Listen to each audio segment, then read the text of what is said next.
I'm going to discuss about the Indian Council Act of 1861.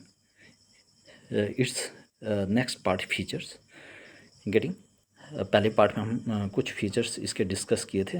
This is the second part of the Indian Council Act of 1861. It initiated the process of decentralisation. इन्होंने क्या किया, decentralisation जो process था उसको शुरू किया by restoring the legislative powers to the Mumbai Madras presidency. ठीक है.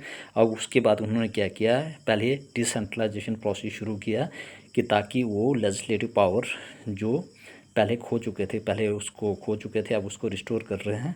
ठीक है. किस किस की प्रेसिडेंसी से, मुंबई और मद्रास. जो भी मुंबई और मद्रास से जो भी लेजिस्लेटिव पावर जो छीनी गई थी उसको यहाँ पे क्या हो रहा है, यहाँ पे रिस्टोर हो रहा है. गेटिंग रिवर्स द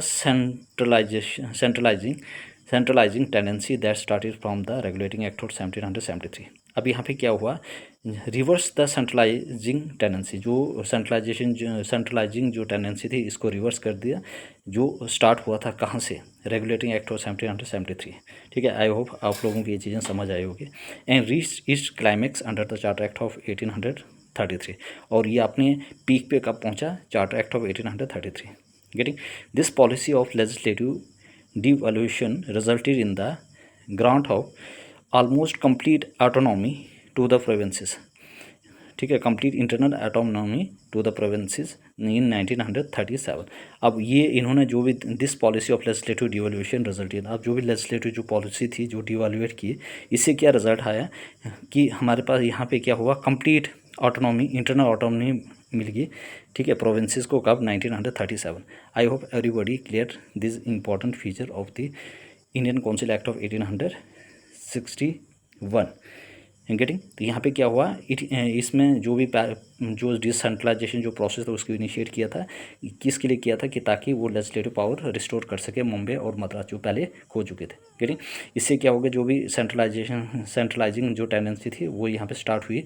कहाँ, कब से स्टार्ट हुई थी, जब रेगुलेटरी एक्ट चल रहा था 1773.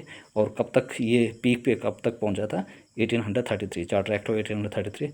इस पॉलिसी में क्या हुआ कि जो लेजिस्लेटिव डिवॉल्यूशन था, इससे क्या रिजल्ट हुआ कि कंप्लीट ऑटोनॉमी मिली प्रोविंसेस को 1937. I hope everybody clear this important features of the Indian council of act of 1861. इसके 2 और पार्ट आएंगे. ठीक है. इसमें मैं सारा ये जो भी इंडियन काउंसिल एक्ट है, पहले इसकी इंट्रोडक्शन करवाई फर्स्ट में, सेकंड में इसके फीचर्स. ठीक है. नेक्स्ट टाइम भी फीचर, मेरे के ऐसे 3-4 पार्ट में, ताकि आपको भी मेमोराइज करने में ये हेल्प हो गया. I hope everybody clear all this important feature of the